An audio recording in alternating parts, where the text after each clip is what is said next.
మా latest videos కోసం మా ఈ తెలుగు న్యూస్ ఛానల్ సబ్స్క్రైబ్ చేసి గంట సింబల్ యాక్టివేట్ చేసుకోండి. పూర్వం నెలసరి వచ్చిందంటే ఆడవారికి భయం వేసేది. ఎందుకంటే వారిని ఇంట్లో ఉండనిచ్చేవారే కాదు, బయట వరండాలో లేదా ఒక పనికిరాని గదిలో 5 రోజుల పాటు ఉంచేవారు. వారికి 5 రోజులు కూడా స్నానం ఉండేది కాదు. 5 రోజుల తర్వాత తలస్నానం చేసి అప్పుడు ఇంట్లోకి రానిచ్చేవారు. కొన్ని గ్రామాల్లో అయితే ఊరి చివర చిన్న పూరి గుడిసెలో ఉంచేవారు. ఇప్పటికీ కూడా ఈ ఆచారం కొనసాగుతూనే ఉంది కొన్ని చోట్ల.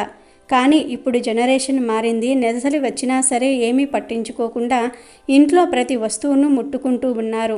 ఫ్రీగా ఇల్లంతా కూడా తిరుగుతూ ఉన్నారు. నిష్టలు నియమాలు పాటించటం మానివేశారు. అంటే నిష్టలు నియమాలు పాటించటం లేదు. మరి నెలసరి సమయంలో ఆడవారు ఖచ్చితంగా పాటించవలసిన నియమాలు ఏమిటో ఇప్పుడు మనం ఈ వీడియోలో తెలుసుకుందాం. దానికన్నా ముందు ఒక చిన్న పురాణ కథను విందాము.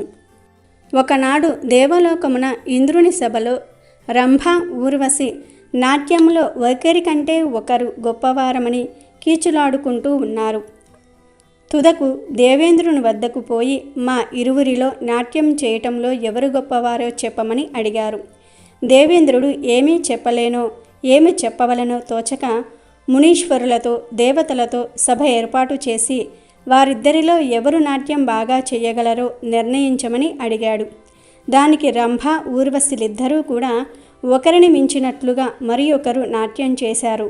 ఆ నాట్యం చూసిన దేవతలు, ఋషులు వారిద్దరిలో ఎవరు అధికులో ఎవరు అధములో నిశ్చయించలేకపోయారు. ఇద్దరును బాగానే నాట్యం చేశారు. మీలో ఒకరు గొప్పవారు, మరి ఒకరు తక్కువ వారని చెప్పటం వీలు కాదు. కావున భేద బుద్ధి లేక అన్యోన్యంగా ఉండుము అని చెప్పారు. వారు ఎంత చెప్పినా ఆ అప్సరసలు పట్టిన పట్టు విడవలేదు. మా ఇద్దరిలో ఎవరు గొప్పవారో తేలనంత వరకు మేము నాట్యం చేయమని చెప్పేశారు. అదే సమయమున సభకు నారద మహర్షి వచ్చారు. విషయం తెలుసుకుని దేవేంద్ర, భూలోకమున ఉజ్జయిని నగరమును మహాపరాక్రమవంతుడు, దానశీలుడు, మేధావి, సకల విద్యలలో సంపూర్ణ పాండిత్యం కలవాడగు విక్రమాదిత్యుడు పరిపాలిస్తూ ఉన్నాడు. అతనిని పిలిచినచో ఎవరు గొప్పవారో తేల్చి చెప్పగలడు అని చెప్పాడు. దేవేంద్రుడు నారదుని సలహా ప్రకారం ఉజ్జయినికి రథమును పంపి క్షణములో విక్రమాదిత్యుని సభకు రప్పించెను. సభలో ఉన్న వారందరినీ పరిచయం చేసి తనను రప్పించిన కారణమును చెప్పెను. దేవేంద్రుని మాటలు విని విక్రమాదిత్యుడు ఆశ్చర్య ఆనందములు పొంది తనకు కొంత వ్యవధి ఇవ్వమని కోరుకున్నాడు. దేవేంద్రుడు అందుకు అంగీకరించగా విక్రమాదిత్యుడు సభ నుండి ఒక ఉద్యానవనమునకు పోయి కొన్ని పువ్వులను కోసి 2 పూల చెండ్లను చేసెను. వాటిలో కొన్ని కీటకములను ఉంచెను. ఆ పూల బంతులను రంభకు, ఊర్వశికి ఇచ్చి నాట్యం చేయమని చెప్పెను. వారు అందుకు అంగీకరించి పూల చెండ్లను పట్టి నాట్యం చేయనారంభించారు. రంభ తన చేతిలో ఉన్న పూల చెండును గట్టిగా అదిమి పట్టుకునడంతో దాని యందు ఉన్న కీటకములు చెదిరి ఆమెను కుట్టి బాధించసాగినవి. అందువలన ఆమె నాట్యం చేయుట కొంత తడబాటుగా చేసింది.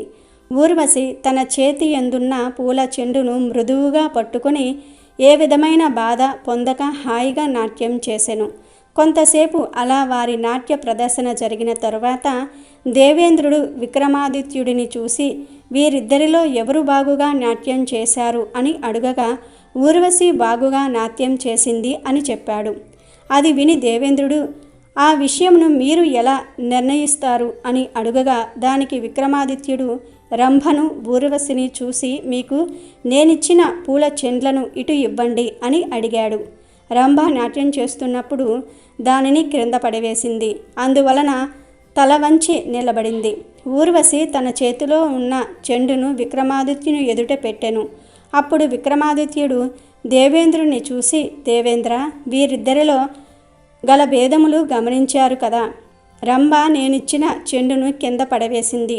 ఊర్వశి నేనిచ్చిన చెండును భద్రంగా పట్టుకుని నాట్యం చేసెను అని చెప్పి ఊర్వశి ఇచ్చిన చెండును దేవేంద్రుని ముందు విప్పి అందున్న కీటకములను చూపించి ఊర్వశి ఈ చెండును మృదువుగా పట్టుకుని నాట్యం చేసింది. కానీ రంభ తన చేతిలో ఉన్న పూల చెండును గట్టిగా అదిమి పట్టుకుని నాట్యం చేసింది.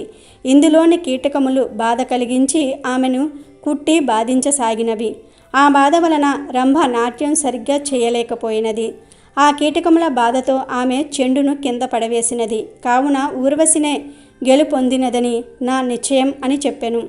దేవేంద్రుడు విక్రమాదిత్యుని బుద్ధి చతురతకు ఆనందించి నవరత్న ఖజిత స్వర్ణమయగు సింహాసనమును ఒకటి బహుమతిగా ఇచ్చి, నీవి సింహాసనముపై కూర్చుండి 1000 సంవత్సరములు రాజ్యపాలన చేయగలవని వరమిచ్చి ఆశీర్వదించి రథమును కూర్చుండబెట్టి ఉజ్జయినికి పంపించెను.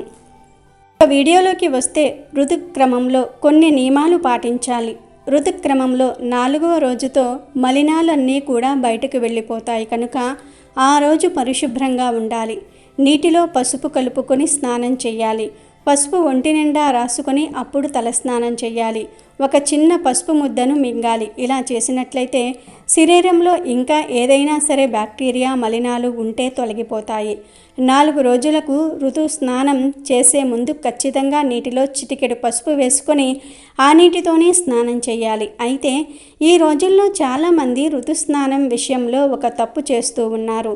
సమయం లేదని చెప్పి కేవలం ఒంటికే స్నానం చేస్తూ ఉన్నారు. కానీ 4 రోజులు పూర్తయ్యాక ఖచ్చితంగా తల స్నానం చేయాలి. కేవలం ఒంటికి మాత్రమే స్నానం చేస్తే రజస్ఫల దోషం పోదు. దీని వలన కుటుంబంలో సమస్యలు వచ్చే అవకాశం కూడా ఉంది. కనుక తలస్నానం చెయ్యండి. ఆ తరువాత సూర్య భగవానుడికి నమస్కారం పెట్టుకోండి. చిన్న పిల్లల్ని తలస్నానం చేసిన తర్వాతే ముట్టుకోవాలి.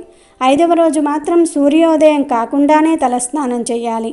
ఆహారం విషయంలో ఏ నియమాలు పాటించాలంటే సాత్విక ఆహారాన్ని తినాలి. అంటే శాకాహారం తినండి. 5వ రోజు వరకు నెలసరిలో ఉన్న స్త్రీలు బియ్యాన్ని కానీ గ్యాస్ పొయ్యిని కానీ నిల్వ పచ్చళ్లను కానీ అస్సలు ముట్టుకోవద్దు.